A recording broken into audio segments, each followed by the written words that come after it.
Bom dia, pessoal. Bom dia, Lucas.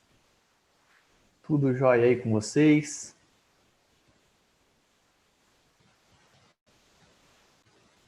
Bom dia aí Tudo e também com para você? tudo jóia. Bom dia aí também para o senhor Diego. Bom dia, senhor David. Bom dia, professor. Tudo bem com o senhor? Como é que o David fala, cara? Como é que é, David? Na Já medida do tá possível. na medida do possível, exatamente. Eu tava pensando, vai tudo caminhando, alguma coisa assim, mas eu não tava lembrando exatamente qual que era a frase. Tá meio cansativo. Fim de ano é fim de ano, né? E aí, quando você é professor e estudante ao mesmo tempo, fim de ano é ruim ao quadrado. Mas tudo bem. Estou me virando, vai dar tudo certo, amém, Senhor, né? Deixa eu ver aqui. Olha lá, o Diego, eu tinha colocado você de co-host duplamente sem querer, cara. Sem ter lido aqui a sua mensagem, agora que eu li.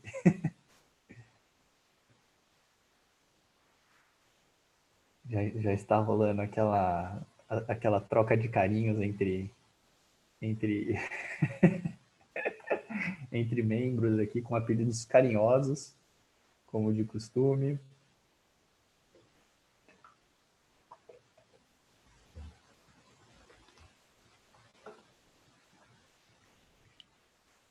Vou ligando minha luzinha aqui para a gente começar.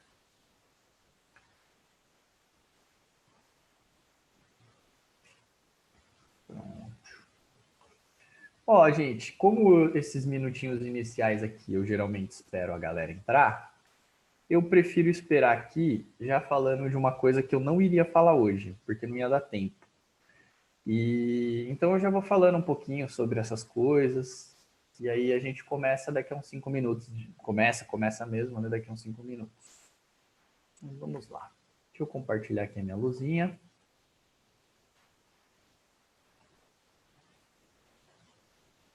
Pronto, compartilhada. Preciso que vocês me deem um joinha aí de que tá funcionando, tá tudo ok aqui com a luzinha. Beleza, show de bola, obrigado. Deixa eu abrir aqui. Deixa eu abrir o chat também. Peraí, que até organizar. O negócio já tá organizado. Quando você compartilha a tela, cara, desregula tudo. Aí você tem que regular tudo de novo. É uma beleza. Vamos lá. Tá.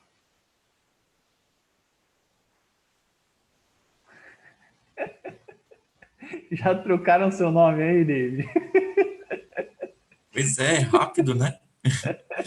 Mas olha, para você ver, foi você que começou aí chamando ela de tia, né?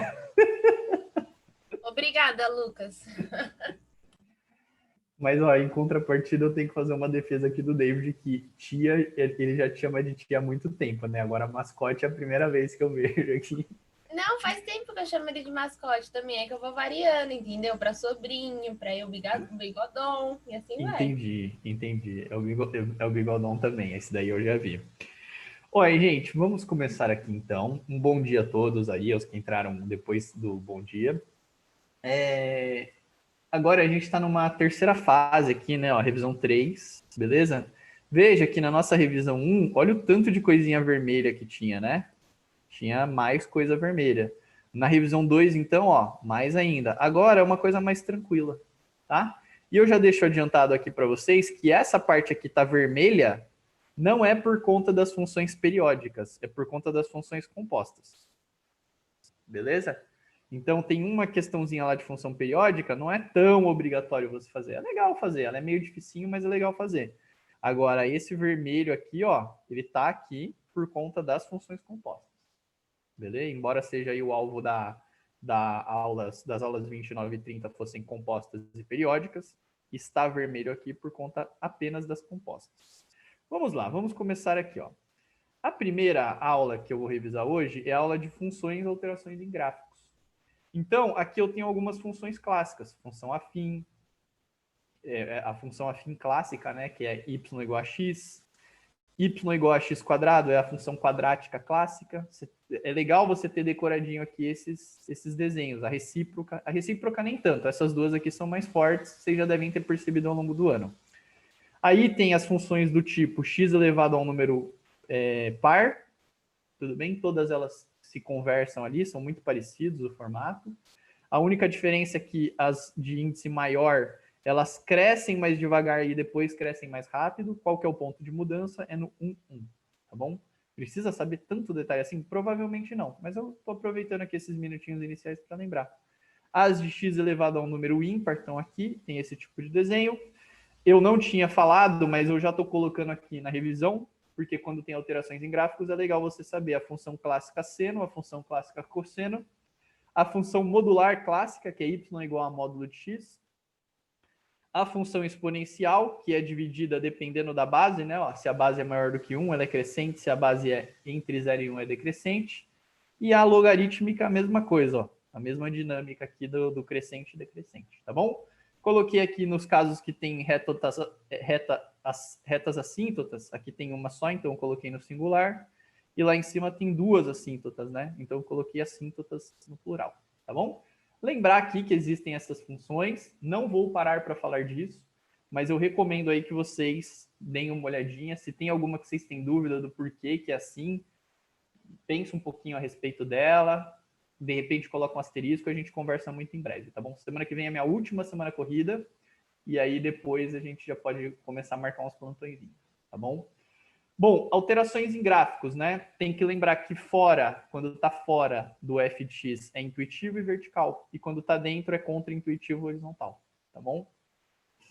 Qual que é a realmente importante? Essa daqui, ó, soma e subtração. Essa daqui que pode te ajudar bastante. Então, se eu tenho uma f de x, eu pego a f de x mais a, eu subo a.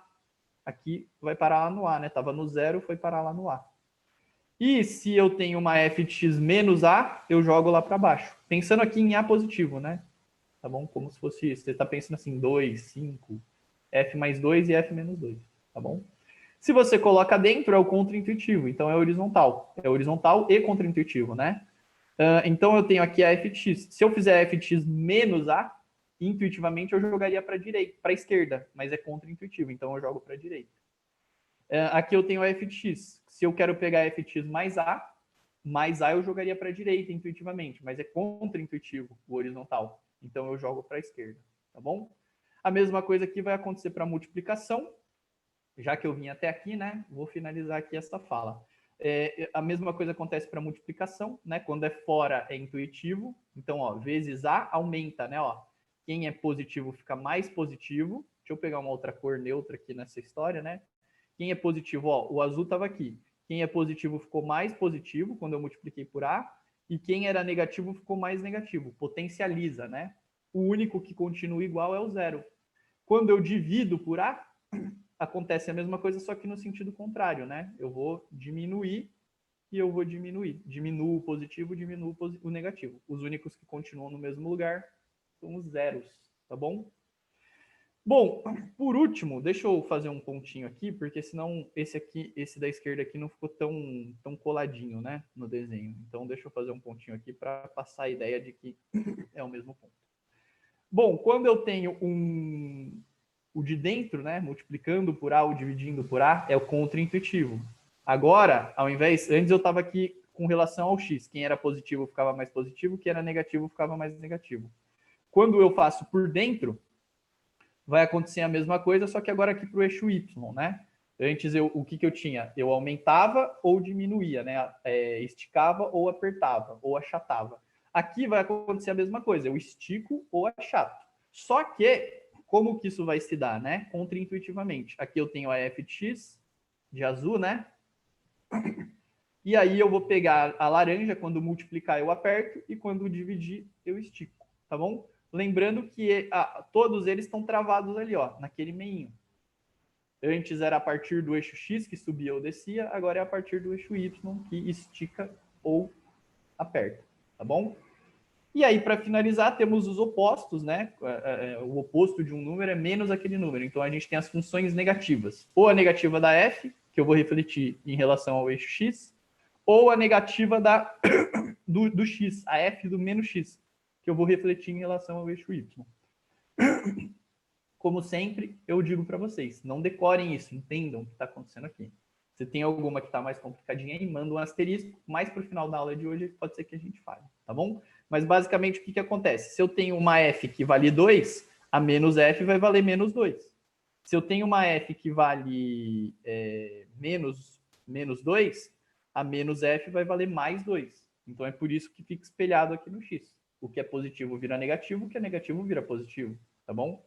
E a partir da f de x eu fazia a f de menos x, por que reflete com relação ao eixo y?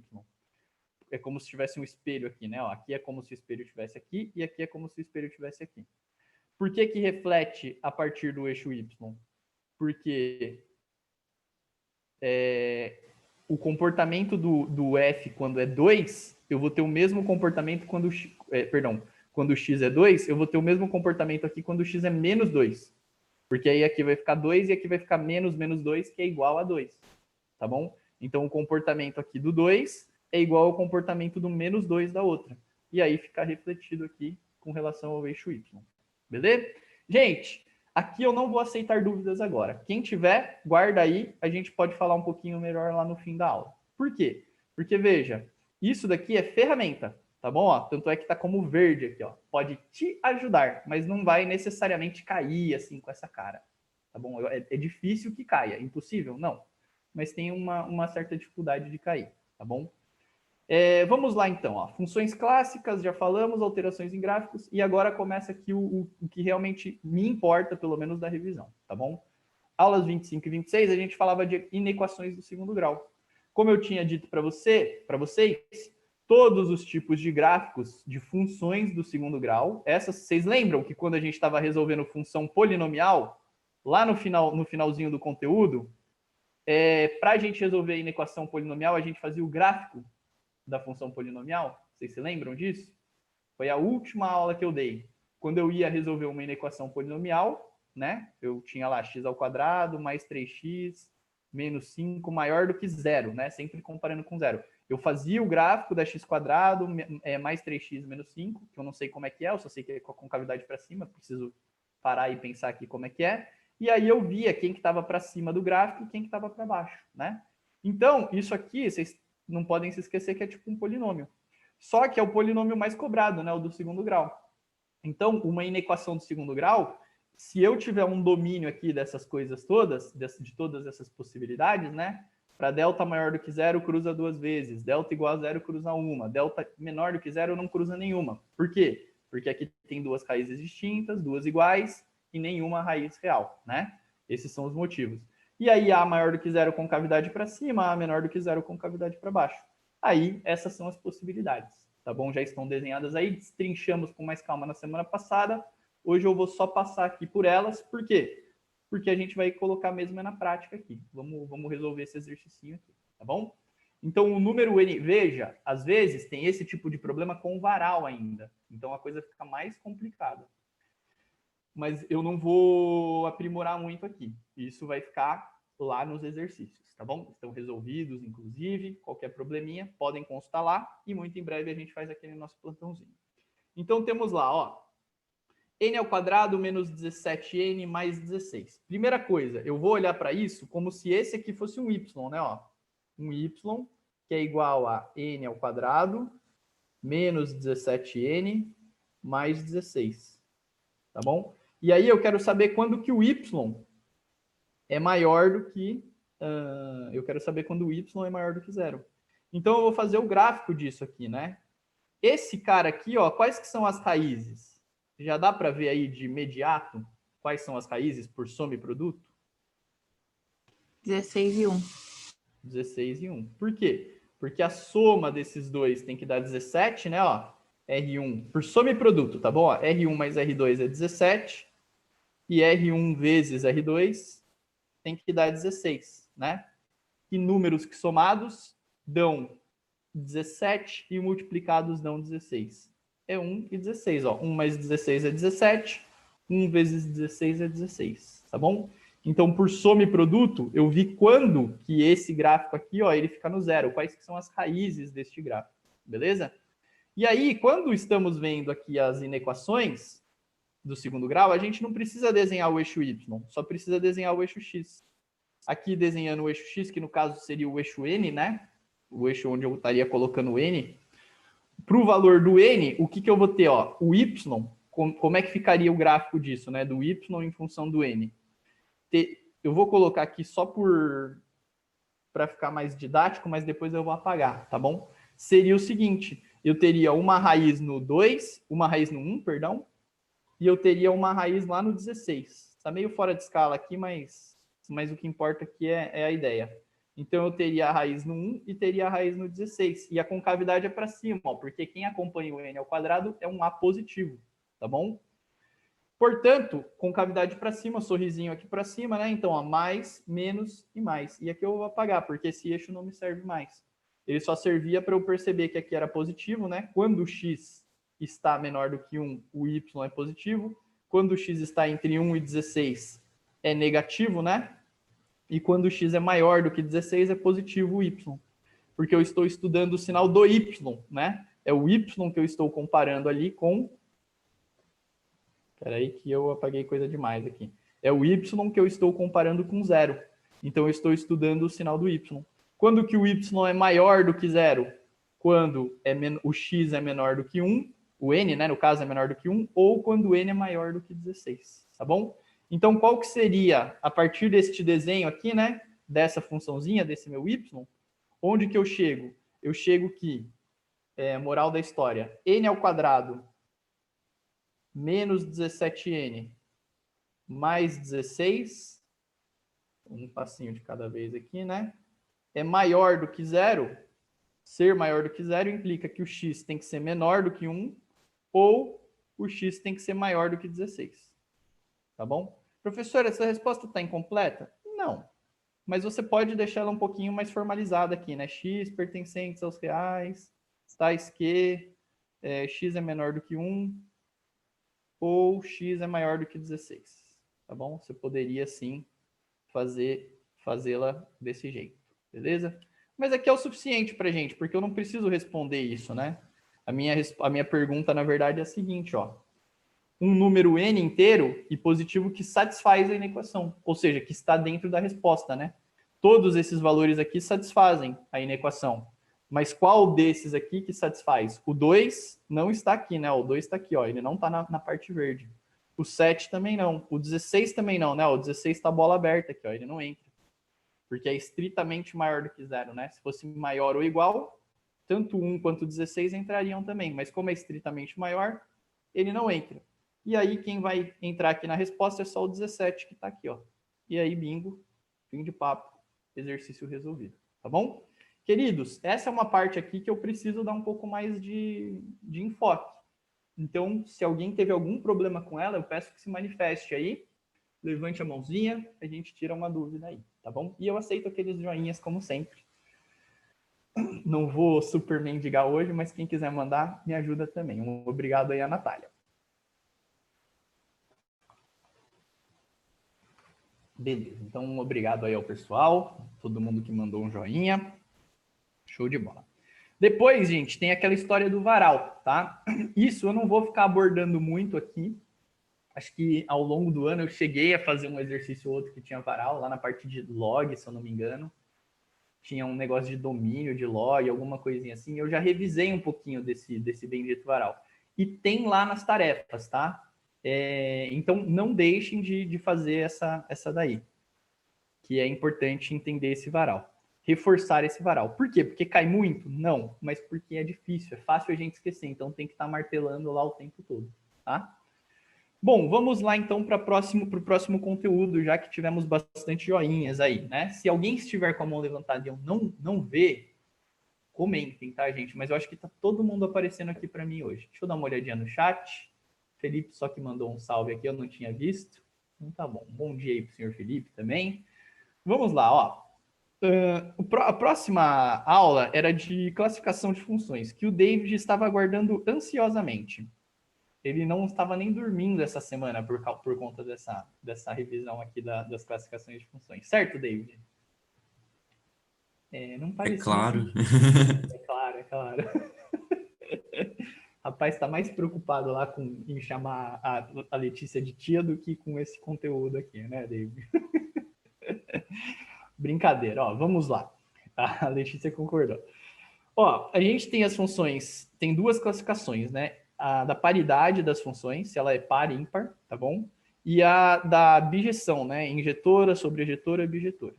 Bom, vamos começar falando aqui, revisando, né, a nossa classificação entre par e ímpar. Lembrando, nem toda função é par, nem toda função precisa ser par ou ímpar, né? Só que elas podem ser uma, pode ser outra, pode ser as duas, inclusive, né? A única, na verdade, que pode ser par e ímpar, a gente tinha visto lá no começo do ano, como um desafio, na verdade, que é a função f(x) igual a zero, a função constante, né? Ó, f(x) igual a zero, é a única que é par e ímpar ao mesmo tempo. Depois você pode parar aí e pensar o porquê, né? Por que ela é a única que é par e ímpar. Mas isso não é tão relevante aqui para a gente. O que importa é o seguinte, ó, toda função par, a coisa mais fácil de decorar é que ela é simétrica em relação ao eixo x. E o que vai acontecer com a função par? Na função par, eu vou ter que o f de x, de menos x, é igual ao f de x. Como assim, Lucas? Por exemplo, ó, o f de menos 2 aqui, ó, ele tem que ser igual, ele está aqui, né, ó, ele tem que ser igual ao f de 2. E quanto que é o f de 2 aqui, ó? Vamos ver se ele é igual. Ele é igual. Tá vendo? Então, o f de menos 2 é igual ao f de 2. Ah, e o f de 1, né? O f de 1 tá aqui, o f de menos 1 tá aqui, ó. Tá vendo? É por isso que existe essa simetria, porque tudo que está acontecendo de um lado está acontecendo do outro. Tá bom? Então, por isso existe essa simetria em relação ao eixo y. Precisa saber os dois? Eu acho que sim. Por quê? Porque tem exercícios que você vai resolver por esse ou por esse. Mas tem exercícios que você vai resolver só por esse caminho, pelo caminho algébrico, e tem exercícios que você vai resolver só pelo caminho visual. Tá bom? Então eu acho que é importante saber os dois. A função ímpar, o que vai acontecer? A f de menos x é igual a menos f de x. E aí ela vai ser simétrica em relação à origem. Gente, lembrando, se é simétrica em relação a uma reta, é só você pegar o ponto, ir até a reta, perpendicularmente, né? Continuar nessa mesma direção, perpendicular, na mesma distância, né? E aí você chega lá. Ó. Isso que significa ser simétrico em relação a uma reta, tá bom? Vou até fazer um desenho aqui da simetria da reta. Ó, essa é a reta e esses são os dois pontos que são simétricos aqui em relação à reta. Quando eu tenho a simetria em relação à origem, é a simetria em relação a um ponto. Então, eu vou ter um ponto aqui, e para ser simétrica em relação a esse ponto, ó, tem que ir na mesma direção, continuar nessa direção e ter o mesmo tamanho, tá bom? Então, um ponto aqui, por que eles são simétricos em relação à origem quando isso acontece? Ó, o f de menos x, vamos supor, o f de menos 2 está dando menos 1, tudo bem? E aí o f de 2, ele tem que dar 1. É isso que está falando, ó. Ó, o f de menos 2, ele está dando menos 1 aqui no nosso exemplo. E o f de 1, ele está dando 2. E o f de 2, ele está dando 1. Então eu preciso colocar esse menos aqui na frente, ó. Menos 1 é igual a menos 1. Tá bom? Vamos revisar aqui que ficou confuso, ó. O f de menos 2 está dando menos 1. O f de menos 2 está dando menos 1. Tá bom? E o f de 2 está dando 1. O f de 2 está dando 1. Só que é menos ele, né? Ó, tá vendo? É menos ele. Então, eles acabam sendo iguais. Portanto, toda vez que você tiver isso aqui acontecendo, vai ocorrer esse tipo de simetria aqui, ó. Eu vou pegar esse ponto, vou lá até a origem, continuo na mesma direção e saio do outro lado lá com o mesmo tamanho. Tá vendo? Sempre vai acontecer. Ó, esse ponto aqui, ó. Deixa eu apagar aqui para não ficar confuso. Ó, esse ponto aqui, ó. Vou lá até a origem, saio lá do outro lado, ó. Mesmo tamanho. Tá bem? Então, isso significa ser uma função ímpar, ser simétrico em relação à origem. Beleza? Estamos conversados aqui, função par, função ímpar. Não teremos aplicação, isso é, assim, provavelmente não vai cair um exercício falando assim, quais das funções são pares, quais das funções são ímpares. Pelo menos não para o nosso enfoque aqui, tá bom? Às vezes tem algum vestibular lá do Sul que cobra assim mais direto. Mas aqui não é muito comum. provavelmente vai ser um detalhe do exercício. Por exemplo, dada a função f, que é uma função par, aí você vai precisar saber, né, vai usar essa informação dentro de um contexto maior, tá bom? Vou falar da injetora, sobrejetora e objetora. Qualquer coisa, já engatilhem aí alguma questãozinha da par, da ímpar, tá bom? E aí a gente já fala um pouquinho melhor aí sobre isso daqui a pouquinho. Função injetora, sobrejetora e bijetora, a gente precisa lembrar lá que uma função ela é injetora quando, né? A função ela vai ser injetora quando cada y que estiver sendo usado, ele está associado a um único x, tá bom? Então, o que é isso daqui, né? A gente já precisa que cada x saia dele uma única setinha. O que ele está falando agora aqui é o seguinte, cada y usado, cada y que chega a setinha, está associado a um único x. Ou seja, cada y que chega uma setinha, só pode chegar uma setinha para a função ser injetora, tá bom? Se chegar mais de uma setinha, continua sendo função, né? Porque para ser função, né, precisa sair um de cada do x. Todo x tem que ter uma setinha, tem que ter uma associação, e só pode ter uma. Só que não tem problema nenhum chegar lá no y, chegar duas, tá? Só que o que acontece? Quando chega uma em cada y usado, eu vou dizer que essa função é injetora. Quando chega mais do que uma, é uma função. Continua sendo uma função aqui, né? Para o x, saiu apenas um. Todo x tem que estar associado a um. Só que este y está associado a mais do que um, ó. Não está associado a um único. Então, a função b aqui, ela é não injetora. Não injetora. Como que isso vai se comportar ali nos gráficos, né? Nos gráficos vai ser assim. Para ser injetora, para cada y que eu tenho associado, eu preciso ter um único x, né? Ó, um único x, um único x, um único x. Para esse y aqui, ó, eu tenho um único x. Como é que você vê isso, né? Primeiro, para você ver se é função, você tem que fazer as verticais. Mas para você ver se ela é injetora, você tem que ver as horizontais. Tá bom? Ó? E veja que nas retas horizontais está cruzando o gráfico uma única vez. Por que isso está acontecendo? Porque para cada y tem um único x associado. Ó. É isso que o meu gráfico aqui ele está dizendo. Tá bom? Então, esta primeira função aqui, a função c, ela é injetora. E a minha função d, né? A minha função d não é injetora, certo? Por quê? Ó, porque para um y acaba cruzando duas vezes. Então, essa daqui não é injetora, né? Para um y, eu tenho dois valores de x que estão se associando a ele. É análogo a isso aqui, né? Ó, eu pego um x, outro x, e os dois estão se associando ao mesmo y. Tá bom? Queridos, como estamos até aqui? Eu queria ver mãozinhas levantadas aí se tiver dúvidas. Muita raiva dessa bosta dessa internet. Mas, Isa... fala, tudo bem. Então tá bom, Isa. O David mandou um joinha. Eu tive a impressão de ver outra pessoa com um joinha. Acho que era o André, mas aí isso era a Natália, eu acho. Mas aí tirou o joinha muito rápido. Tá, beleza. Então estamos tranquilos até aqui. Outra coisa que vai ser importante aqui pra gente é a outra definição, que é a da sobrejetora, tá bom? A da sobrejetora, uma função é sobrejetora quando a imagem, o conjunto imagem, é igual ao contradomínio, quando estes dois conjuntos são iguais, tá bom? Veja, esse primeiro exemplo aqui é uma função? Sim, né? Para cada x está associado a um único y. Cada x está saindo uma única setinha. Só que é uma função injetora? Não, né? Porque está chegando aqui 2 em um y. Então, injetora ela não é. Mas ela é sobrejetora? Sobrejetora significa que a imagem é igual ao contradomínio. Ó, o contradomínio é B, né? E a imagem é exatamente esse mesmo. Esse mesmo são os y usados, né, na imagem. É o mesmo conjunto. Então, ela é sobrejetora. Sobrejetora. O exemplo ao lado, né? Ó, cada x está associado a um único y, então sim é função.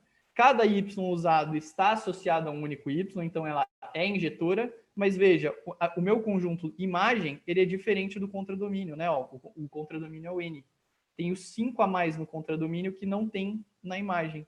Então, se o contradomínio é diferente da imagem, ela é não sobrejetora. Ou ela não é sobrejetora, como você preferir. Sobrejetora. E aí, uma coisa que é interessante, uma discussão que eu trago aqui, né, nesse último exemplo, é que se eu tenho uma função seno e uma função seno, tá vendo? A minha f é seno e a minha h é seno. O que vai fazer com que ela seja sobrejetora, às vezes, as regrinhas do jogo. Como que está definido lá, o domínio, contradomínio. Ó, domínio reais. Qual que é a diferença da função da esquerda e da direita? Da esquerda, ó, o contradomínio dela é de -1 até 1. O contradomínio dela é esse aqui, ó, que é igualzinho à imagem, né? A gente sabe que a imagem da função seno vai de -1 até 1, que é igualzinho o contradomínio. Imagem igual ao contradomínio, função é sobrejetora. E no segundo caso ali, ela não é sobrejetora, eu já adianto aqui, porque eu copio uma vez só. Por que que ela não é sobrejetora? Porque a imagem é isso aqui, né? Mas o meu contradomínio é os reais. É o conjunto dos reais. Então, a imagem é diferente do contradomínio, tá bom?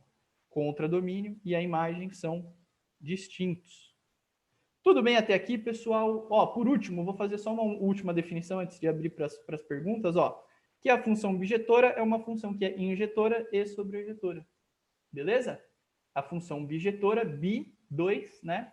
Só tem duas coisinhas aqui que a gente aprende, que é injetora e sobrejetora. Aí a bijetora significa ser exatamente as duas coisas ali simultaneamente. Beleza? Veja que não interessa ser injetora para ser sobrejetora. Não interessa ser sobrejetora para ser injetora. Uma coisa independe da outra. Ambas independem de ser par, de ser ímpar. Tá bom? Mas pode acontecer de duas coisas acontecerem ao mesmo tempo, três coisas. Aí depende, tem que analisar cada caso um caso. Se tivesse uma relação direta, eu já teria falado, tá bom? Mas não tem uma relação direta, vocês não vão conseguir fazer isso, tá bom? Estamos juntos? Preciso daqueles joinhas, agora sim mendigando, que a gente já falou muita coisa aqui.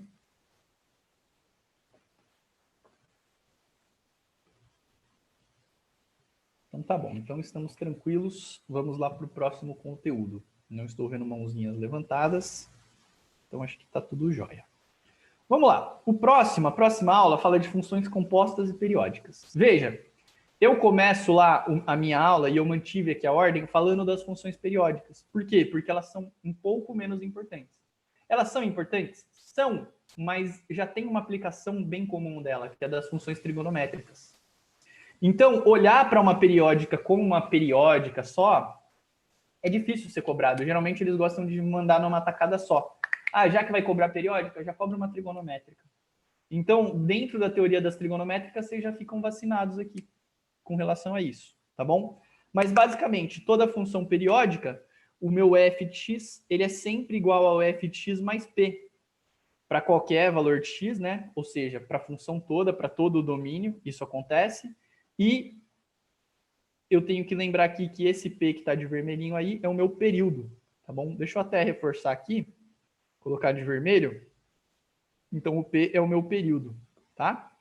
Sendo P o período, significa que vai repetir nesse intervalo, né? De P em P. Então, vamos supor aqui, ó, o período do meu primeiro exemplo, que é a função seno x. A função seno x tem período 2π. Por quê? Porque aqui, ó, é 0, né? Depois de 2π vai voltar a ser 0, depois de 2π vai voltar a ser 0 e assim vai indo. Então, sempre eu vou ter aqui, por exemplo, o f de 2π, o f de 0, né? É igual ao f de 0 mais o período, que é 2π. Ou o f de 2π é igual ao f de 2π mais 2π. O f de 5 é igual ao f de 5 mais 2π. Por quê? Porque de 2π em 2π essas coisas vão se repetindo, tá bom? E aí eu coloquei um outro exemplo aqui que foge da trigonométrica, que pode cair também, uma periódica sem ser a trigonométrica, mas eu acho difícil eles separarem. Como eu disse, eles gostam de aproveitar e cobrar tudo numa tacada só. E o meu exemplo 2 é essa funçãozinha que está desenhada. Então, vejam, de quanto em quanto tempo que vai repetindo, né? Ó, de 2 em 2.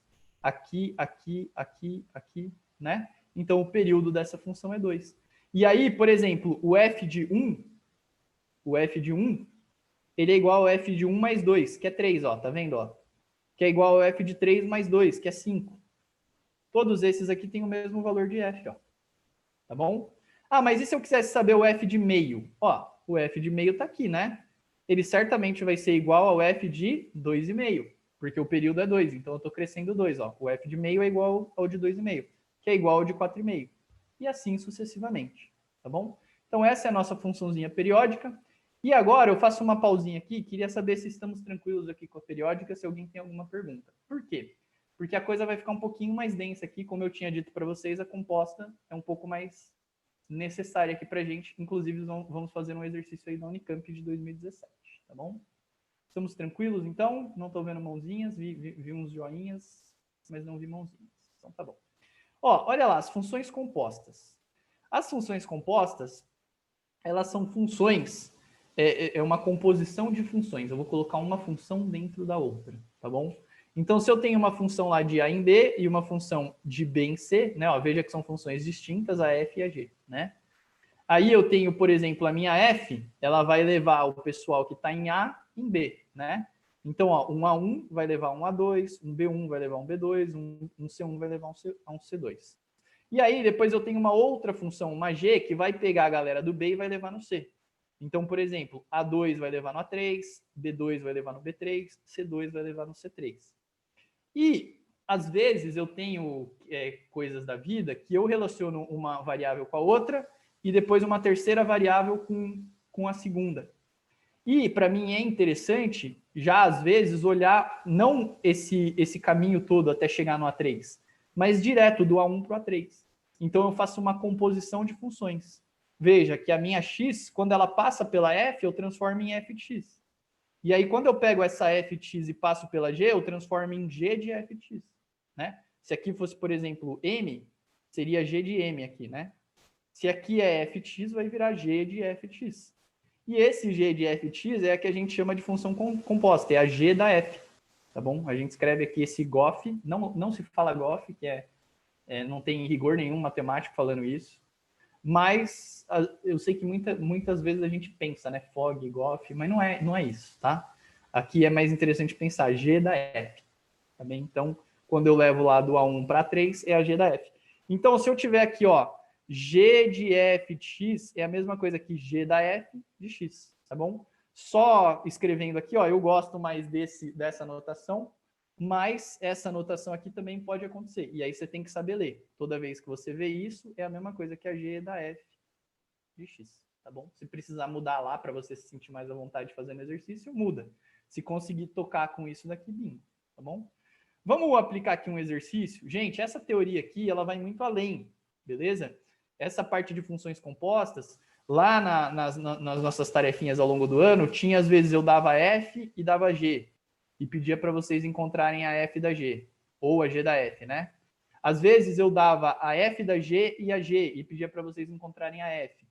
E também tinha a opção de eu dar a F da G e a F e pedir para vocês encontrarem a G. Então tem uma gama de exercícios aí razoável, tá? Obviamente que eu aqui, agora, não vou conseguir abordar todas elas. A essência do conteúdo é esse, não tem grandes dificuldades. O que tem de dificuldade aqui é lidar com os casos específicos. Então, é simplesmente chegar lá e fazer os exercícios, tá bom? Veja que aqui está de vermelho, né? Eu tinha colocado de vermelho por conta das funções compostas, né? Eu tinha grifado aqui, mas eu desgrifei. Então, é por conta das compostas que está vermelho aqui. Se isso está vermelho por conta das compostas, é óbvio que esse aqui é a parte mais importante desta aula, tá bom?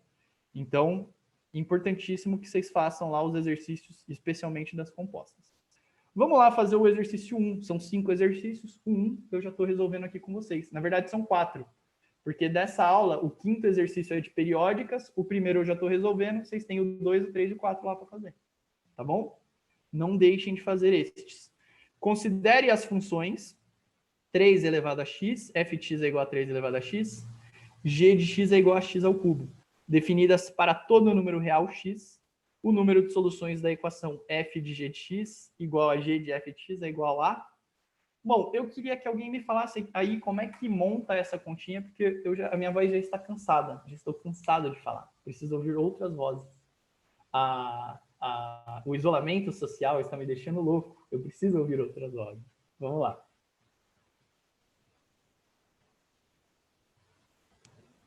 Coloca a função g de x dentro da função f de x. Então, substitui x à terceira pelo x ali que está elevado no 3. Tá, vamos lá então. Eu vou colocar aqui, ó, só que eu vou fazer um passo intermediário, tá bom, Natália?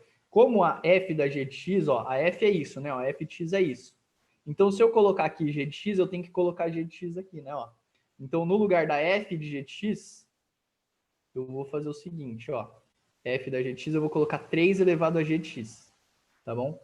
É um passo intermediário aqui que eu gosto de fazer, 3 elevado a g de x. E aí, depois a gente chega no que a Natália tinha falado, colocar a g no lugar do x, né? Então, no lugar desse xzinho aqui, eu coloquei a g, agora eu vou colocar o x ao cubo ali, ó. 3 elevado a x ao cubo. Perfeito. E aí, do outro lado, como é que fica?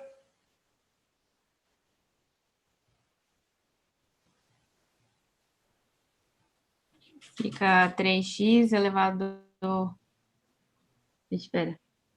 É o f de x dentro do g. Então, fica 3x elevado a 3.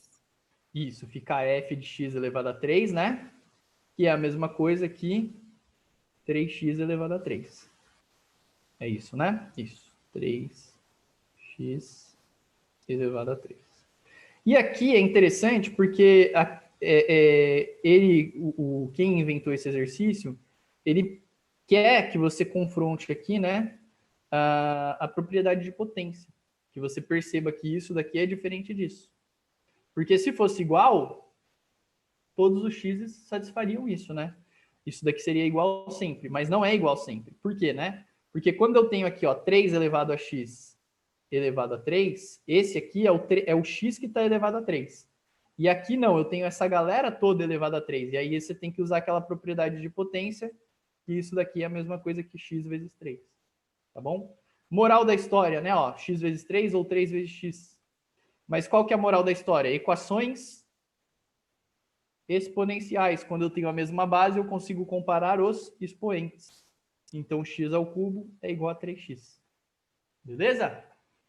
E aqui tem muita gente que corta aqui o x, né? É importante aqui esse exercício também, porque corta aqui, né? E corta aqui.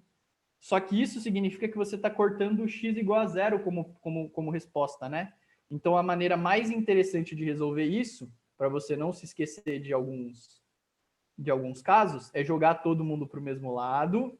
Aí você coloca o x em evidência, sobra x ao quadrado menos 3, que é igual a zero, tá bom? Daqui, quando eu tenho uma multiplicação, né, a vezes b igual a zero, significa que o a é igual a zero ou b é igual a zero. Falo isso, acho que quase toda semana aí tem um pouquinho disso. Esse x aqui, quando que ele é igual a zero? Quando o x é igual a zero. E esse x menos 3, x ao quadrado menos 3 aqui, quando que ele é igual a zero? Quando o x é igual a mais ou menos raiz de 3. Tá bom? De onde saiu isso, Lucas? Ó, x ao quadrado menos 3 é igual a zero, x ao quadrado é igual a 3, x é igual a mais ou menos raiz de 3. Tá bom? Vou até colocar esses passos intermediários aqui, mas o que realmente importa pra gente é essa respostinha aqui. Então, beleza, ó, os passos intermediários aqui, e chegamos nessas duas respostas, né? Que, na verdade, são 3. Aqui uma resposta e aqui mais 2. Então, tem 3 soluções aí para esta equação com funções compostas, tá bom? A resposta correta aqui era a alternativa C, 3 respostas. Conjunto solução, né? Se você quiser colocar aqui para ficar melhor, depois eu organizo essa bagunça aqui. É menos raiz de 3, 0 e mais raiz de 3. Tá bom? Com isso a gente finaliza aqui este exercicinho. Queridos, estamos tranquilos aqui? Ficou? Eu preciso, na verdade, muito que vocês me digam se está tranquila a parte das funções compostas, que eu acho que até que está, mas o que mais me incomoda é a parte do cortar o x aqui, ó. Vocês entenderam por que não pode cortar o x aqui? Eu destrincho isso, não tem problema nenhum. Só preciso que vocês se manifestem. Natália está tranquila? David, diga lá, meu querido. Professor, eu me perdi um pouquinho nessa passagem, quando você chegou, sabe, em 3x 3 elevado a x ao cubo e 3x, tudo isso elevado ao cubo, sabe? Tem como você repetir, por favor? Tenho. Ó, vamos lá. F da G, tudo bem? Então eu vou colocar G no lugar do F. Ó, F da G. Então eu vou colocar lá, ó, é 3 elevado a G. Foi isso que eu fiz. Tudo bem? Só que quem é a G? X ao cubo. Então eu coloquei lá, ó, x ao cubo. Estamos juntos? Sim. Tá. E aí o do outro pedaço é a G da F, né? Então no lugar do X aqui eu vou colocar F, ó. G da F significa que eu vou colocar F aqui no lugar do 3, ó. No lugar do X. Então ficou F elevado a 3. Só que quem é a F? É 3 elevado a X. Eu fui vendo quem era cada coisa, fiz passo a passo, deu tudo certo. Tá bom? Eu não entendi por que tipo, o 3 tá junto. Não sei se eu tô moscando. Qual 3? Tem 3 É. aqui, ó. 1, 2, 3. O primeiro, o segundo ou o terceiro? É o segundo que tá entre parênteses com x, sabe? Tá. Eu estou trocando f de x por 3 elevado a x. Quanto que vale f de x? Tudo bem? Vamos separar esse Tá. exercício em duas partes aqui, ó. Eu vou fazer assim, ó. A primeira coisa que eu vou fazer é determinar a g da f. Tá bom? G da f de x.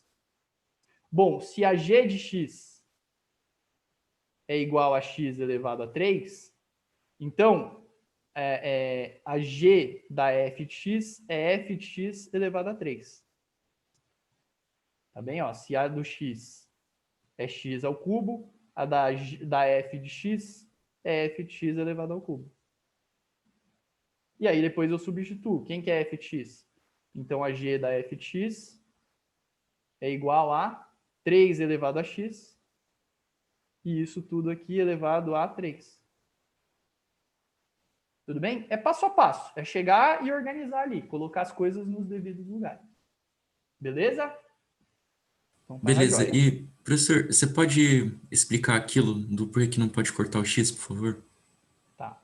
Porque se eu cortar o x, o que vai acontecer aqui, ó? Eu vou cortar um x daqui e um x daqui. E isso vai me levar a x ao quadrado igual a 3. Quantas respostas tem isso aqui, ó?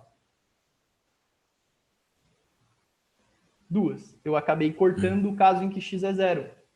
Porque quando x é 0 desse lado e é 0 desse lado, eu tenho uma solução. A partir do momento que eu corto esses x's aí, eu estou cortando uma solução. Você pode cortar esse x, desde que você lembre, quando eu corto os x's dos dois lados, significa que eu estou cortando a solução x igual a 0.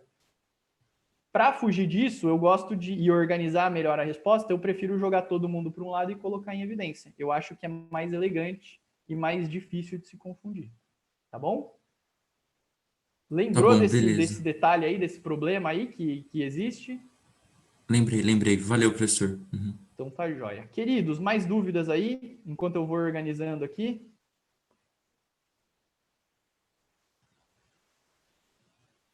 Tem mãozinhas? Então tá bom. Então, ó, só terminar de organizar aqui. E aí a gente já passa aí para a próxima aulinha. E a próxima aula, qual que é, né? A próxima aula é a aula de funções inversas.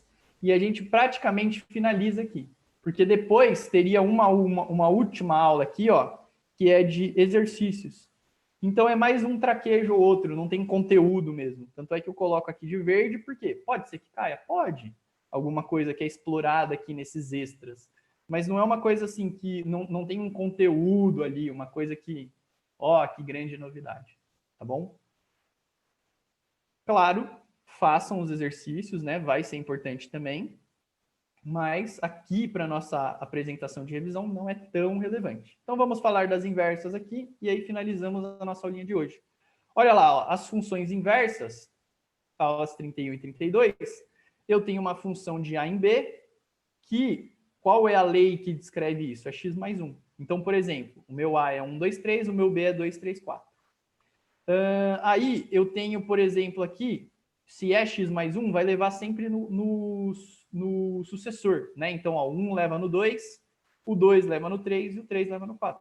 Acabou. Bom, Se eu quiser fazer a função inversa, a inversa vai fazer o caminho contrário. Se esse daqui leva num número maior, o caminho contrário vai levar num número menor. Ele vai levar no x menos 1. E ao invés de eu levar de A em B, a função inversa vai levar de B em A. Então veja que as setinhas elas estão no caminho contrário aqui, né? Ó. Elas estão levando de B em A. E estão levando no antecessor. O 2 leva no 1, o 3 leva no 2 e o 4 leva no 3. Tá bom? O que é importante é que a minha função, o que vai ser importante aqui nas funções inversas? Para possuir inversa, a função tem que ser bijetora. Por que ela tem que ser bijetora? Você pode só decorar isso, mas eu acho interessante ter a lógica na cabeça. Porque se ela for só injetora, sem ser sobrejetora, né? Ó, aqui eu tenho um elemento do meu conjunto de chegada que ele não está associado a ninguém. Quando eu fizer o meu caminho de volta, ó, o caminho de volta não vai ser função, não vai ter inversa. Por quê? Porque esse elemento aqui, ó, ele não está se conectando. E para ser função, no conjunto de saída, todo mundo tem que estar participando. Tá bom? Então, vamos supor que nesta função aqui, ó, deixa eu reforçar aqui a ideia. Vamos supor que aqui eu não tivesse o 3. Ou melhor, eu não tivesse o 3 aqui, ó. Tá bom? E aí, como eu não tenho 3, essa daqui seria a função, né? Ó, essa seria a função. Mas a de volta não seria função, porque todo mundo do conjunto domínio tem que estar associado a alguém. E o 4 não estaria. Tá bom? Então, não seria função. E se eu tivesse uma função... E esse é o caso dela não ser sobrejetora. E se eu tivesse uma função que não é injetora? Vamos supor que fosse assim, né? Ó, o 3 estivesse conectado com 3. Aí, quando eu fosse fazer meu caminho de volta, eu ia conectar o 3 com o 2 e com o 3. E aí não seria função a minha volta, tá bom? Então, para ser função tanto na ida quanto na volta, vai dar problema se ela não for injetora e vai dar problema se ela não for sobrejetora. Ou seja, ela precisa ser as duas coisas, precisa ser bijetora, tá bom? E aí, por razões óbvias, né, a gente chega à conclusão aqui de que, olha lá, esse cara aqui, que é o contradomínio, como a função é bijetora, ele também é imagem. E esse cara aqui, que é o contradomínio, ele também é imagem. Então, veja, o domínio da F é igual ao contradomínio, que é igual à imagem da F a menos 1. Ó. O domínio da F é igual à imagem da F a menos 1. E o contradomínio da B, perdão, o contradomínio da F, que também é a imagem da F, é igual ao domínio da B. É igual ao domínio da F a menos 1. Então, ó, domínio da F a menos 1 é igual ao contradomínio da F, que é igual à imagem da F, tá? Eu coloco esse passo intermediário aqui para ficar interessante o caminho todo, mas o que é relevante mesmo para os exercícios é que o domínio da F é a imagem da F a menos 1. E o domínio da F a menos 1 é a imagem da F, tá bom? Isso aí é uma coisa que às vezes é cobrada, e aí é legal vocês já terem isso aí decoradinho. Queridos, estou colocando aqui só o que tem de mais relevante mesmo, tá? Nas funções inversas. Então, decorem, saibam de fato isso daqui, tá bom? Esses resumos que eu coloco aqui para vocês, é legal vocês terem uma pastinha aí com cada uma dessas folhas aqui do resumo da aula e meio que estudando isso aí aos poucos. Pega, isso aqui eu lembro, isso aqui eu não lembro. Quando não lembrar de alguma coisa, coloca um asterisco. Aí descobre algum caso que elucida aí aquela parte do conteúdo, escreve aquele exemplo no resuminho, e aí toda vez que você vê esse resumo, você vai olhar o seu exemplo também, tá bom? Recomendo aí fortemente. Bom, e aí eu queria falar das propriedades também, né? Quais são as propriedades das funções? A inversa da inversa é a própria função. Tá bom? Por quê? Porque a inversa dessa, a que leva o 1 no 2, é a que leva o 2 no 1.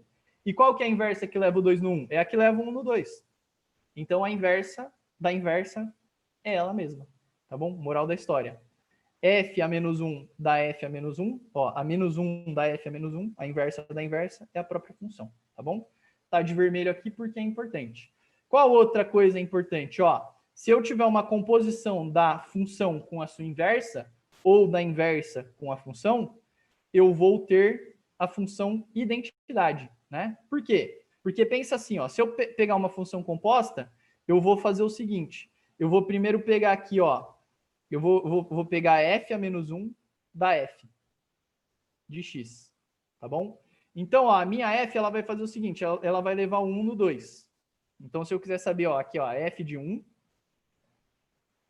a f de 1 vai me levar lá no 2. Aí eu vou pegar a f a menos 1 do 2, que vai me levar de volta no 1. Tudo bem? Então, eu comecei lá com um xzinho, né? Ó, a f a menos 1 da f de 1 é igual ao próprio 1. Todo x aqui que eu colocar, ele vai me levar exatamente naquele mesmo x. Ó. A f a menos 1 da f de 2 é o próprio 2. Por quê? Ó? Porque o 2 vai levar no 3 e o 3 vai levar no 2. Então, essa composição de funções aí eu vou terminar no próprio elemento. Ou seja, a composta entre a função e sua inversa sempre vai ser a função identidade. Tá bom? Então, ela sempre vai ser, vamos chamar aqui, ó, h de x é sempre igual a x. Lembrando, né, que h de x aqui que eu estou falando é a composta entre a f e a f a menos 1, ou entre a f a menos 1 e a f. Posso inverter aqui a ordem que vai dar na mesma. Tá bom? Então, uma composição entre funções, uma função e a sua inversa, sempre vai dar a função identidade, aquela função f de x igual a x, tá bom? Y igual a x, que é a bissetriz dos quadrantes ímpares. Estamos tranquilos aqui, pessoal? Essas propriedades são as mais importantes. Depois tem uma terceirinha aqui, que eu vou falar aqui meio por cima, tá bom? Mas aqui a gente tem o que há de mais importante. Se tiverem dúvidas aí, já engatilhem. Eu vou falar rapidamente dessa daqui. Na verdade, eu vou meio que fugir de falar dela. E aí, depois a gente já tira as dúvidas, porque eu vou fazer exercício e depois eu volto aqui para o gráfico, tá? Então, ó, o que nós temos aqui? Se eu tenho uma função, eu vou falar bem rapidinho, o exercício 5, tá bom, da tarefa, ele ilustra isso daqui muito bem. Então, façam o exercício 5 desta aula, das aulas 31 e 32, tá bom? Exercício 5, que você vai ter isso daqui com clareza, esta propriedade, beleza? Mas você não precisa dessa propriedade para saber, só que você entende melhor. Basicamente é o seguinte, ó. Se eu tiver uma composição de funções, aqui eu tenho a minha f e aqui eu tenho a minha g, né, ó? E aqui eu tenho a minha g. Se eu for pegar a inversa da f da g, espera aí que eu preciso fazer o contrário, ó. A f da g é isso daqui, ó. Primeiro é a g e depois é a f, né? Então, eu tenho aqui a f da g. Essa daqui é a f da g. Tudo bem? Por quê? Porque eu coloco a g dentro da f. Primeiro eu faço a g e depois eu faço a f. Beleza. Se eu tiver a inversa dessa verde aqui, ó, a inversa dela, qual que é a inversa da verde? É isso daqui, né, ó.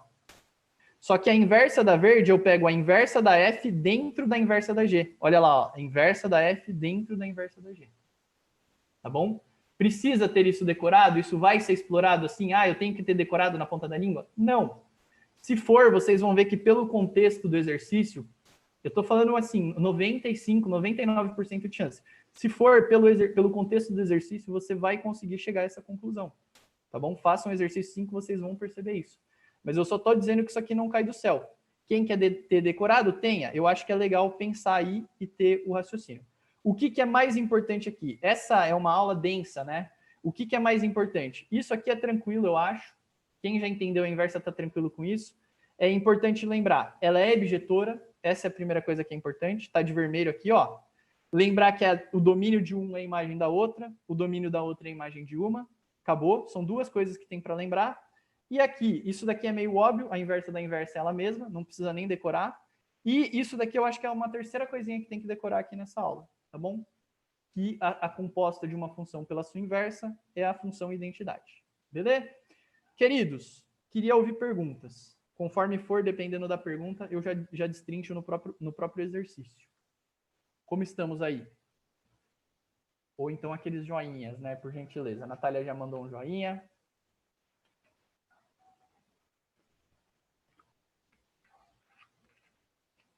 Beleza, show de bola. Ó, a Natália está virando aqui a detentora do troféu joinha da aula de hoje, que era do Diego na semana passada, mas a Natália está mais ágil aqui nos joinhas, hein, Diego? Tá perdendo o seu posto, cara.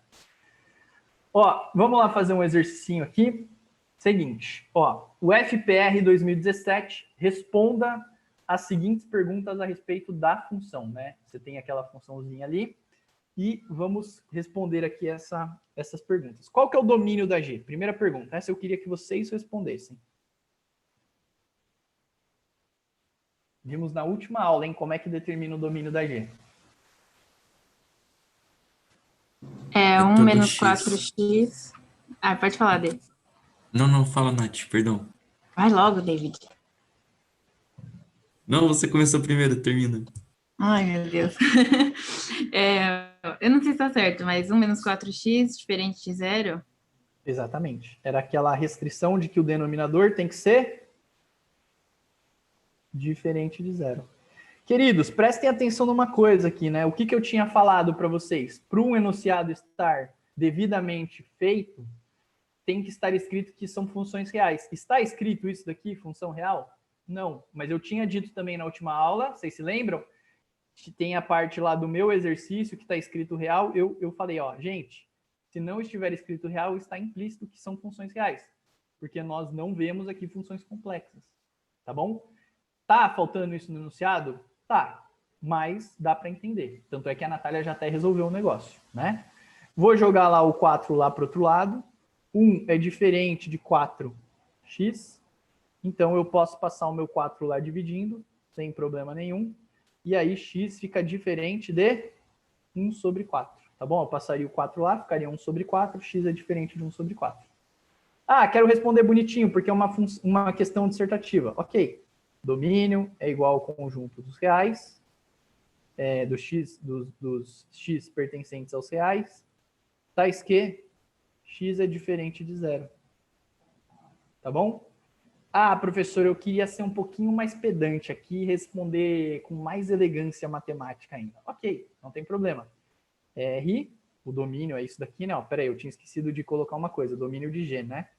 Tem que dar nome aos bois aqui, ó. Domínio de G igual a isso. Uma outra possibilidade era escrever assim, ó, domínio de G é igual ao conjunto dos reais menos o conjunto que tem apenas o 1/4. Tá bom? Seria também uma outra possibilidade aí, um pouquinho mais matemática aí, digamos. Tá bom? Fala, Natália. Ali na primeira resposta, não é x diferente de 1/4? Diferente de 1/4, perdão, é isso mesmo. Muito obrigado. X diferente de 1/4, tá bom? Estamos tranquilos com esse primeiro? É uma revisãozinha aí da revisão, né? Revisão da última aula, né? Ó, o Diego agora, ele quer o posto dele de volta. Ele já mandou um joinha assim, ó, pá! Ligeiraço, cara. Nem perguntei direito, ele já mandou esse joinha. Agora que eu vi aqui que ele tinha falado que ele ia expulsar a Natália. Cuidado, hein, que a Natália também é co-host aqui dessa aula. Cuidado, esse poder aí não é só seu, hein, senhor Diego? Tem que ser rápido, hein? Não. Então, expulsa ela rápido aí. Ó, qual que é a inversa da G, tá bom? Esse é um procedimento que eu queria rever aqui com vocês. A inversa da G, eu preciso lá, né? Eu tenho G de X. Vocês se lembram como é que faz esse procedimento? A Letícia gosta de fazer de um jeito diferente. Mas vocês se lembram Troca como o x pelo y? Troca o x pelo y. Na verdade, a primeira coisa que vai fazer aqui é trocar o g por y, né? Ó. Então vai ficar assim, ó, y igual a 3x menos 4 dividido por 1 menos 4x. Qual que é a minha ideia aqui, né? Qual que é o meu propósito aqui? O que eu tenho que fazer agora? Isolar o x? Isolar o x, exatamente, tá bom? Porque eu estou escrevendo o y em função do x, agora eu quero fazer o contrário, né? É uma função inversa, eu quero escrever o x em função do y. Então eu vou pegar esse denominador, vou passar lá para o outro lado, e aí ele vai ficar assim, né? Ó, y vezes 1 menos 4x igual a 3x menos 4. Aí eu vou fazer a distributiva aqui, vai ficar y menos 4xy, tá bom? Estou fazendo a distributiva, igual a 3x menos 4. E aí vamos continuar aqui, mais para a esquerda aqui. Eu quero isolar o x, então eu vou pegar todo mundo que tem x e vou jogar lá para o lado direito, e quem não tem x eu vou jogar para o lado esquerdo. Ó, y mais 4, o menos 4 que estava aqui passou mais 4 e juntou com y. E do lado direito eu vou deixar o 3x e vou pegar esse menos 4xy, vai virar mais 4xy.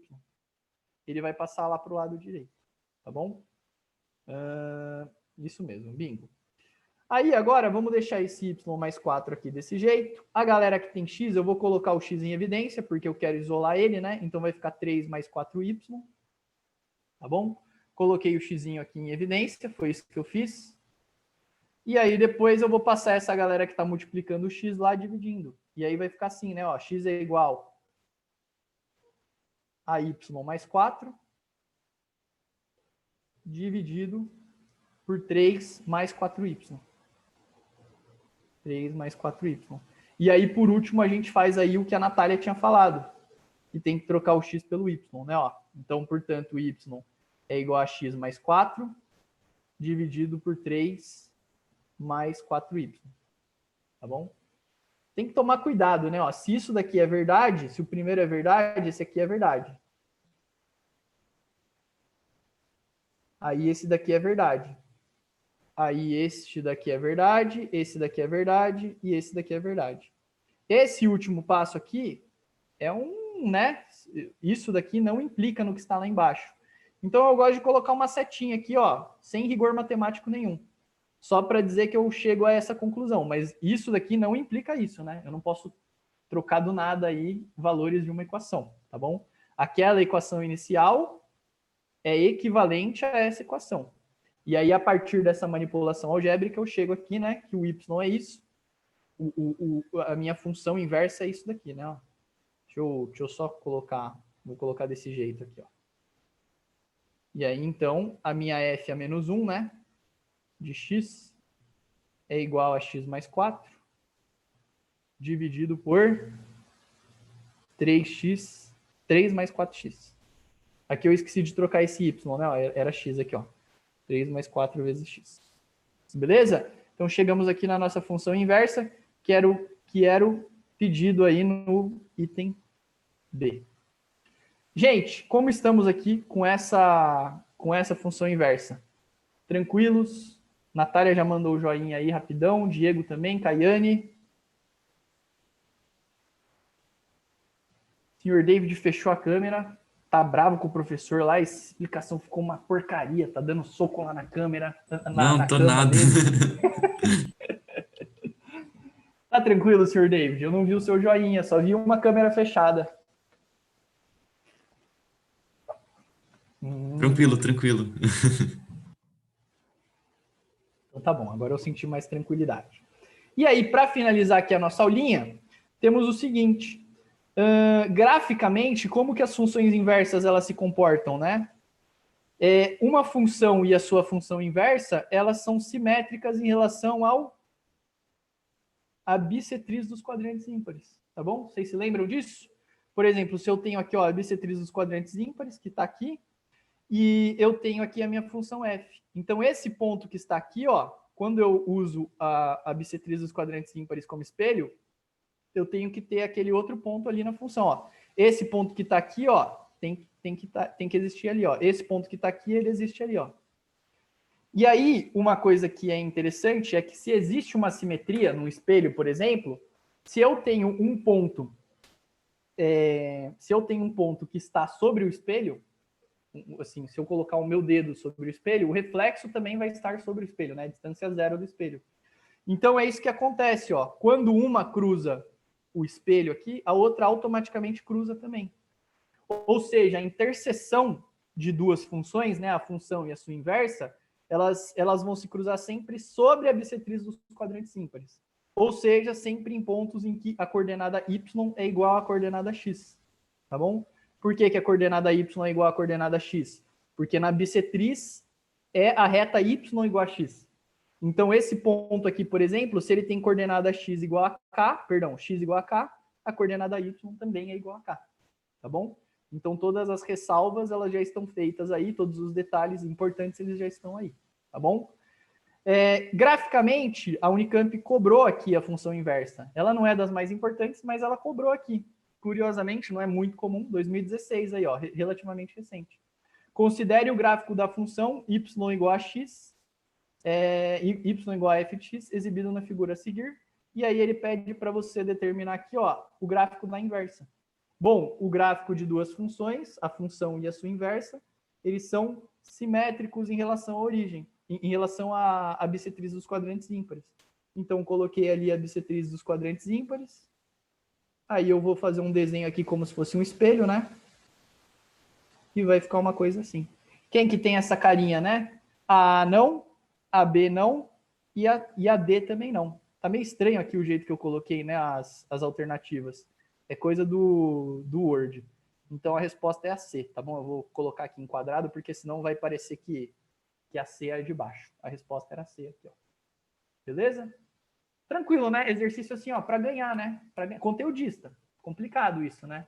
Mas quem tinha aí essa carta na manga resolvia ali, era convertir esse ponto aí em 15 segundos. Não precisava mais do que isso para converter esse ponto. Aí sobrava, ao invés de 3 minutos para a próxima questão, você tinha 5 minutos e 45 segundos para fazer a próxima questão, que era mais difícil. Beleza? Queridos, ó, consegui terminar antes da hora aqui, muito antes do que eu imaginava, tá bom? Queria primeiro ouvir dúvidas. Uma vez que não tenha dúvidas, eu posso usar esses minutos finais aqui da aula para falar um pouquinho mais lá das funções, se vocês quiserem. Eu posso falar um pouquinho mais aqui das alterações em gráficos, se for do gosto de vocês, que eu acho que é uma coisa que eu não abri muito para dúvidas. Mas se vocês tiverem dúvidas em outros conteúdos, é com vocês agora, tá bom? Então, ó, falamos aqui das funções clássicas, alterações em gráficos, inequações, teve um exercicinho aqui. Depois falamos das classificações par, ímpar, injetora, sobrejetora, bijetora. Funções periódicas, funções compostas e funções inversas aqui, finalizamos nossa aulinha, tá bom? Um minutinho aí para vocês se manifestarem enquanto eu bebo uma aguinha.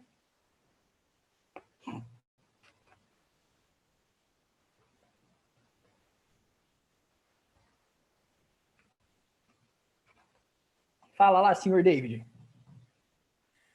Professor, eu gostaria que você falasse um pouquinho mais de alterações em gráfico, porque, sei lá, ainda tenho muita dificuldade. Tá, qual alteração que você tem mais dificuldade, David? Aqui multiplica a de dentro, que é contra-intuitivo. Essa daqui. Todas contra-intuitivas eu acabo confundindo. Essa daqui eu gosto de usar o exemplo das funções trigonométricas, que eu dei uma bisoiada lá no YouTube e eu vi que a Tamira falou ontem com vocês, não foi? Então, um bom exemplo aqui para mim é da função seno. Por quê? O que acontece? Seno tem um comportamento de 0 até 2π, né? Para o x é quando vai repetir. Quando eu tenho a minha função seno, é isso que acontece. Eu estou desenhando só um bracinho para não ficar confuso aqui, né? Se eu continuar desenhando aqui a repetição, tá bom? Estou desenhando só uma ondinha completa. Se eu fizer a função seno de 2x, você concorda que este comportamento que eu demorei de 0 até 2π para acontecer, ele vai acontecer de 0 até π? Porque quando eu tiver π aqui no lugar do x, eu já vou ter o caso do 2π. Então, quando ele está ali por dentro, ele acelera o comportamento. Então, esse comportamento que eu demorei esse tempo todo aqui na azul, para a vermelha, ele vai se dar na metade do tempo. Por quê? Porque eu acelerei ali, ó. Tudo eu fiz vezes 2. Então, pensa assim, eu estou na primeira série, mas a minha mãe me colocou na segunda. E aí, depois, quando eu tinha que estar na segunda, já me jogaram direto para a quarta. Entendeu? Eu vou acabar antes dessa escola, você concorda? É isso daqui que está acontecendo. O x, ele está sendo prematuro aqui, né? Ele está sendo multiplicado por 2. Então, tudo vai acontecer antes aqui para ele. Aqui é análogo, né? Tudo que acontecia aqui para esse x, agora vai acontecer mais rápido. Então, tem que ser num intervalo de tempo menor. Compactação horizontal. Tá bom? Tá, e você também pode falar do deslocamento na horizontal? Do deslocamento do horizontal. É a mesma coisa que acontece. É o contra-intuitivo, né? Porque o que vai acontecer? O comportamento que eu tinha, eu vou usar o mesmo exemplo aqui. O comportamento que eu tinha, por exemplo, para seno de x, se eu fizer aqui, por exemplo, seno de x menos 1, ou melhor, menos π, né? Quando eu tiver aqui, por exemplo, o zero, ele vai se comportar como se fosse menos π, na verdade, tá bom? Então, na minha nova função, que eu estou fazendo menos, que é a minha verde, quando eu tiver isso daqui, ó, se é menos π, o contraintuitivo é deslocar para a direita, você concorda? Deixa eu fazer aqui de uma outra cor, para a gente conseguir discernir um pouquinho melhor uma coisa da outra. Vamos por partes aqui. Então, essa daqui eu vou fazer de vermelho, né? Deixa eu fazer aqui de vermelho. E aí, essa de vermelho, ela vai deslocar π para frente.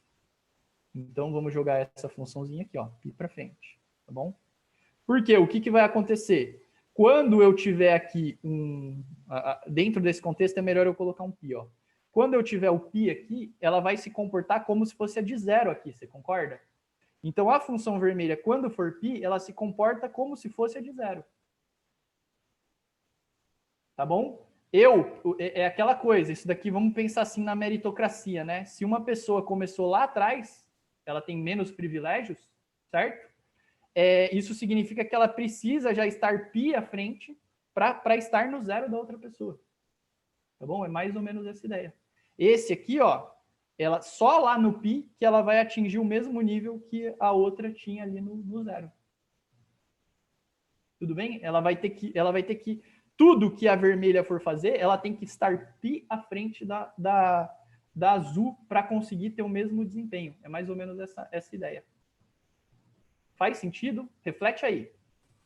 Faz muito sentido. Senhor David, filósofo. Não, é Tudo você. bem?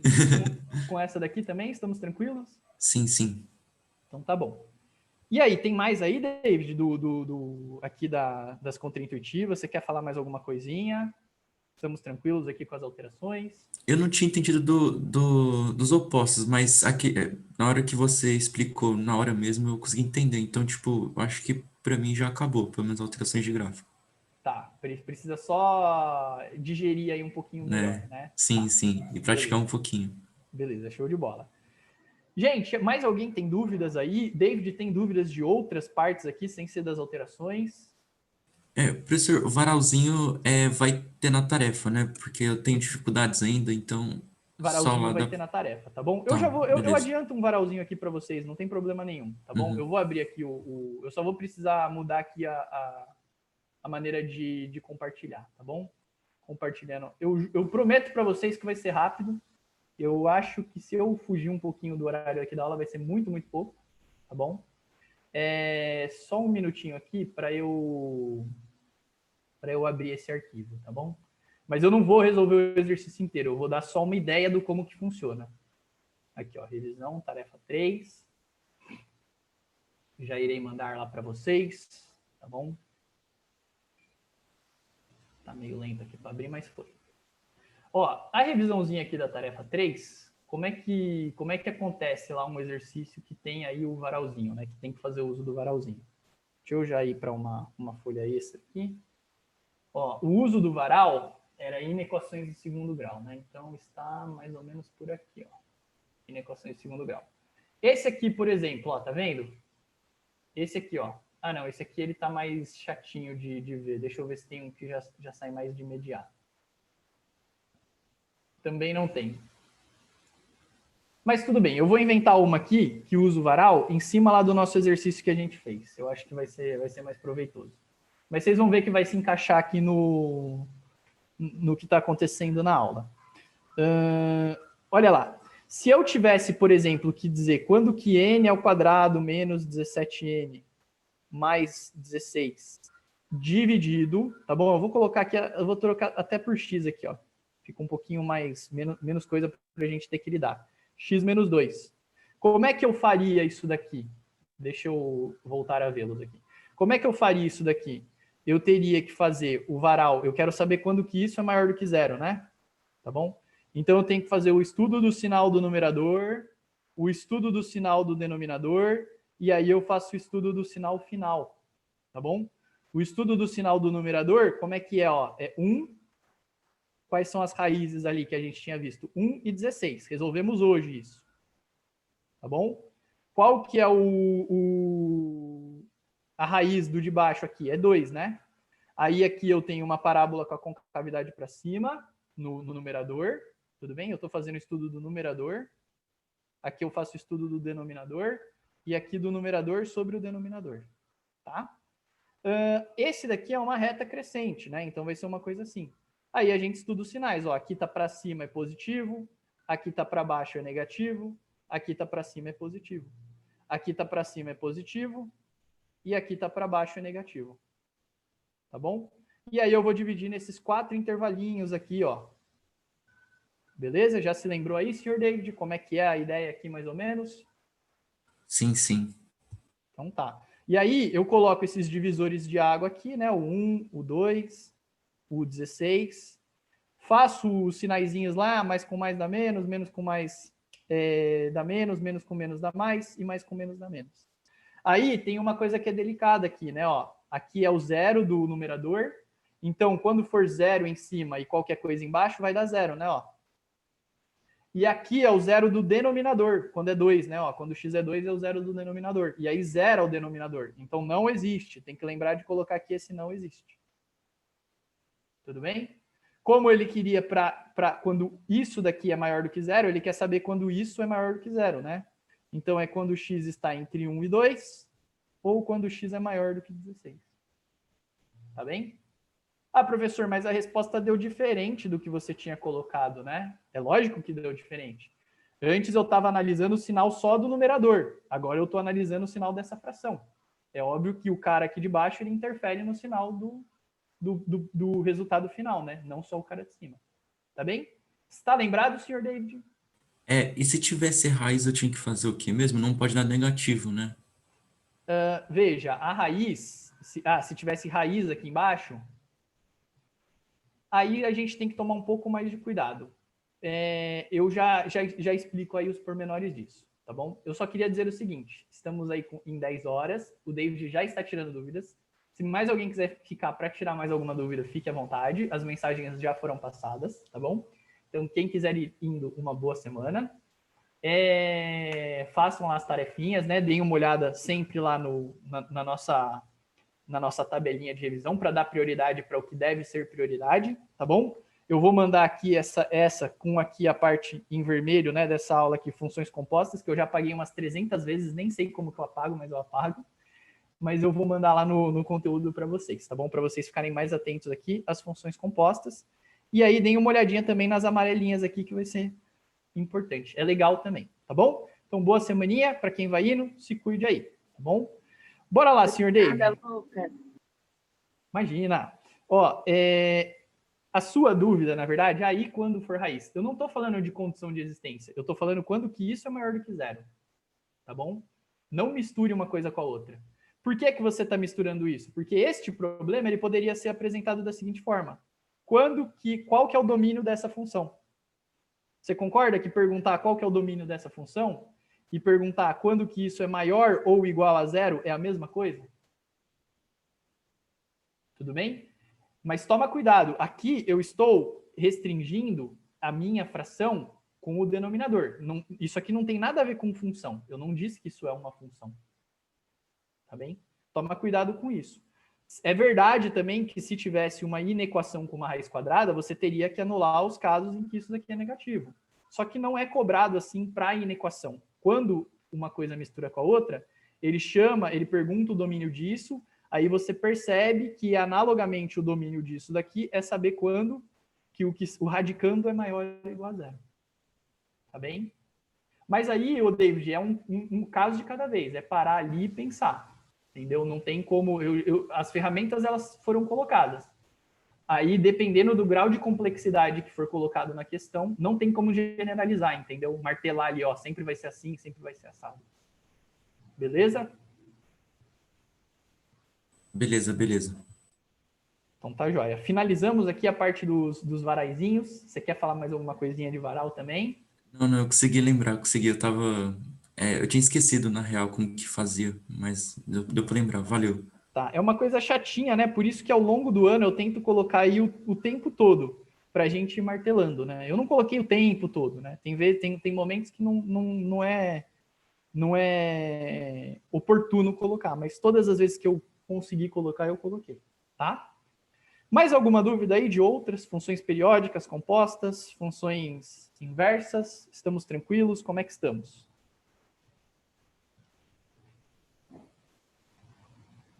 Outras pessoas aí, Larissa, Gabriel, Diego, que está duplicado aqui, Rúbia, Fernanda, André.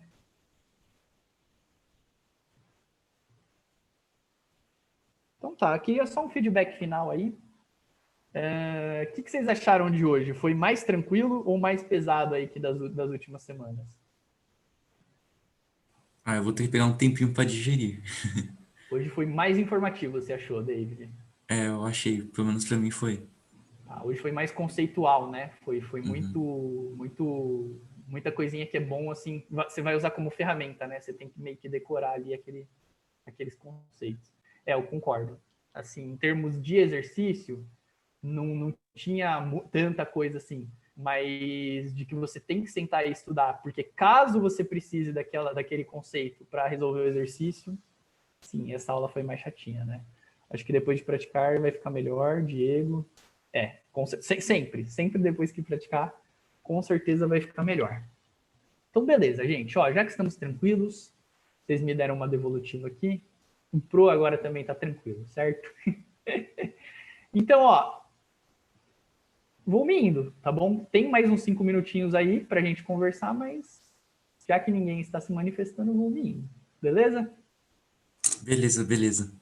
Então tá, Johnny. Então, semana que vem é a nossa última revisão, né? Falamos lá de exponenciais e log. E revemos isso, né? E aí depois, na semana seguinte, até antes do Natal, eu mando para vocês o que falta lá de exercícios para revisão, tá bom? Porque como eu disse, né? Eu tinha comentado lá com vocês. Tem conteúdos aqui que não são tão importantes, como módulos, por exemplo, que eu vou mandar os exercícios. Vocês fazem. Mas eu não vou falar especificamente daquilo, tá bom? E os polinômios, como a gente viu muito recentemente, eu já meio que fiz uma revisão, eu também vou mandar lá só os exercícios para vocês. Não tem revisão disso, mas eu vou mandar lá também um caderninho lá com os exercícios disso, tá bom? Então, revisão 1, 2, 3, 4, hoje eu mando lá o caderninho 3, semana que vem eu mando 4, e depois, até o Natal, eu mando um caderninho 5 aí com os remanescentes. Fechou? Então tá, jóia. Fechou, professor. Então, show de bola. Boa semana para vocês, se cuidem e nos vemos na quinta-feira que vem. Tchau, professor. Obrigado, hein? Bom final de semana. Até semana que vem. Bom fim de semana para vocês também. Obrigado, Diego, para você também. Tchau, tchau.